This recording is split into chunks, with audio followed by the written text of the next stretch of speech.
Wow, ಏನು ಚೆನ್ನಾಗಿ ಕಾಣಿಸ್ತಾ ಇದೆ ಅಲ್ವಾ ಟೊಮೆಟೊ ಬಾತ್ ಇದು. ನೋಡಿ ಎಷ್ಟು ಕಲರ್ಫುಲ್ಲಾಗಿರೋಂಥ ಟೊಮೆಟೊ ಬಾತ್ ಇವತ್ತು ನಾನು ನಿಮ್ಮ ಜೊತೆ ಕೂಡ ಶೇರ್ ಮಾಡ್ಕೊಳ್ಳೋಣ ಅಂತ ಇದ್ದೀನಿ. ನಮಸ್ತೆ ಫ್ರೆಂಡ್ಸ್, ಹರ್ಷಿ ಮಂಜು ಚಾನೆಲ್ಗೆ ಸ್ವಾಗತ. ಬನ್ನಿ ಕ್ವಿಕ್ಕಾಗಿ ಟೊಮೆಟೊ ಬಾತ್ ಹೇಗೆ ಮಾಡೋದು ಅಂತ ನೋಡ್ಕೊಂಬಿಡೋಣ. ನಾನು ಎಷ್ಟು ಕ್ವಿಕ್ಕಾಗಿ ಹೇಳ್ತೀನೋ ಅಷ್ಟೇ ಕ್ವಿಕ್ಕಾಗಿ ಕೂಡ ಇದನ್ನು ನಾವು ಮಾಡ್ಕೊಳ್ಬೋದು. ಇಲ್ಲಿ ಒಂದು ಮಿಕ್ಸಿ ಜಾರಿಗೆ 2 ಈರುಳ್ಳಿ ಸಣ್ಣದಾಗಿ ಹಚ್ಕೊಂಡಿರೋಂಥ ಈರುಳ್ಳಿ ತೊಗೊಂಡಿದ್ದೀನಿ. ಒಂದು 7-8 ಹಸಿಮೆಣಸಿನ್ಕಾಯಿ, ಶುಂಠಿ 1-2 ಇಂಚು, 1 ಗೆಡ್ಡೆ ಬೆಳ್ಳುಳ್ಳಿ, ಚಕ್ಕೆ ಲವಂಗ ಸ್ವಲ್ಪ, ನೆಕ್ಸ್ಟು 1 ಹಿಡಿ ಕಾಯಿ ಹಾಕ್ಕೊಳ್ತಾ ಇದ್ದೀನಿ. ಸ್ವಲ್ಪ ಹಾಕ್ಕೊಂಡ್ರೆ ಸಾಕು, ಕಾಯಿ ಟೇಸ್ಟಿಗಷ್ಟೇ, ಸ್ವಲ್ಪ ಮಸಾಲೆ ಗಟ್ಟಿ ಬರೋದಕ್ಕೆ ಅಂದ್ಬಿಟ್ಟು. ಆಮೇಲೆ 2 ಸ್ಪೂನು ಧನಿಯಾ ಪುಡಿ ಹಾಕ್ಕೊಳ್ಳೋದ್ರಿಂದನೂ ಸ್ವಲ್ಪ ಟೇಸ್ಟ್ ಎನ್ಹಾನ್ಸ್ ಆಗುತ್ತೆ. ಆಮೇಲೆ ಒಂದು ಚಿಕ್ಕ ಸ್ಪೂನಷ್ಟು ಅರಿಶಿನ, ಆಮೇಲೆ ಪುದೀನ.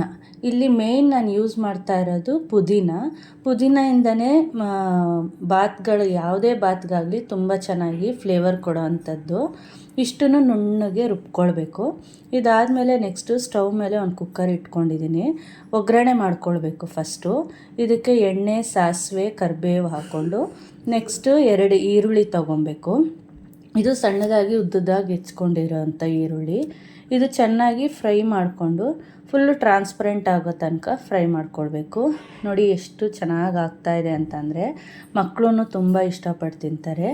ನೆಕ್ಸ್ಟ್ ಇಲ್ಲಿ ಟೊಮೆಟೊ ತೊಗೊಂಡಿದ್ದೀನಿ. ಟೊಮೆಟೊ ಸ್ವಲ್ಪ ಕ್ವಾಂಟಿಟಿ ಜಾಸ್ತಿನೇ ತೊಗೊಳ್ಳಿ. ಟೊಮೆಟೊ ಬಾತ್ ಆದ್ದರಿಂದ ಇಲ್ಲಿ ನಾನು ಟೊಮೆಟೊ ಸ್ವಲ್ಪ ಜಾಸ್ತಿ ಹಾಕ್ಕೊಳ್ತಾ ಇದ್ದೀನಿ. ಇದನ್ನು ಸಾಫ್ಟಾಗಿ ಆಗೋ ತನಕ ಸ್ವಲ್ಪ ಬೇಯಿಸ್ಕೊಳ್ಬೇಕು. ಒಂದು 10 ನಿಮಿಷ ಆಗುತ್ತೆ ಬೇಯಿಸ್ಕೊಳ್ಬೇಕು ನೀಟಾಗಿ. ಆಮೇಲೆ ಇವಾಗ ನೆಕ್ಸ್ಟು ನಾವು ಏನು ರುಬ್ಬಿಟ್ಕೊಂಡಿರೋ ಅಂಥ ಮಸಾಲೆ ಇದಕ್ಕೆ ಆ್ಯಡ್ ಮಾಡ್ಕೊಳ್ಬೇಕು.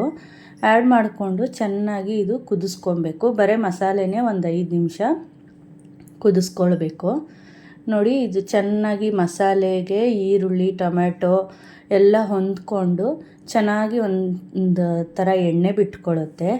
ಎಷ್ಟು ಚೆನ್ನಾಗಿ ಅದು ಹೊಂದ್ಕೊಂಡಿರುತ್ತೆ. ಅಷ್ಟರೊಳಗಡೆ ನಾವು ಫಸ್ಟೇ ಒಂದು 2 ಪಾವಷ್ಟು ಅಕ್ಕಿ ನೆನೆಸಿಟ್ಕೊಂಡಿದ್ದೀನಿ ನಾನು. ಇದೆಲ್ಲ ಪ್ರೋಸೆಸ್ ಮಾಡೋ ಅಷ್ಟೊತ್ತಿಗೆ 10 ನಿಮಿಷ ಆಗಿರುತ್ತೆ ಸಾಕು. ನೋಡಿ, ಮಸಾಲೆ ಎಲ್ಲ ಒಂದು ಕುದಿ ಬಂದಿದೆ.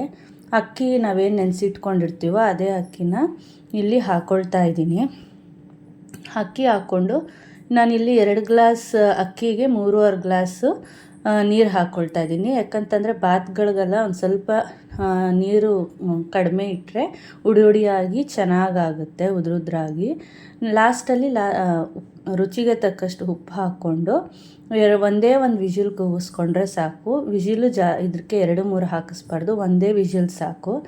ನೋಡಿ, ವಿಷಿಲ್ ಆಗಿದೆ, ಪ್ರೆಷರ್ ಕೂಡ ಆರಿದೆ, ಮಸಾಲೆ ಎಲ್ಲ ಸ್ವಲ್ಪ ಮೇಲೆ ಬಂದಿರುತ್ತೆ. ಚೆನ್ನಾಗಿ ಮೇಲೆ ಕೆಳಗಡೆ ಎಲ್ಲ ಮಿಕ್ಸ್ ಮಾಡಿಕೊಂಡ್ರೆ ಬಿಸಿಯಾದ ಟೊಮೆಟೊ ಬಾತ್ ರೆಡಿ ಆಗುತ್ತೆ. ಸ್ವಲ್ಪ ಆದಷ್ಟು ನಾನೊಂದು ಟಿಪ್ ಹೇಳೋದೇನೆಂದರೆ ಖಾರ ಕಡಿಮೆ ಮಾಡ್ಕೊಳ್ಳಿ.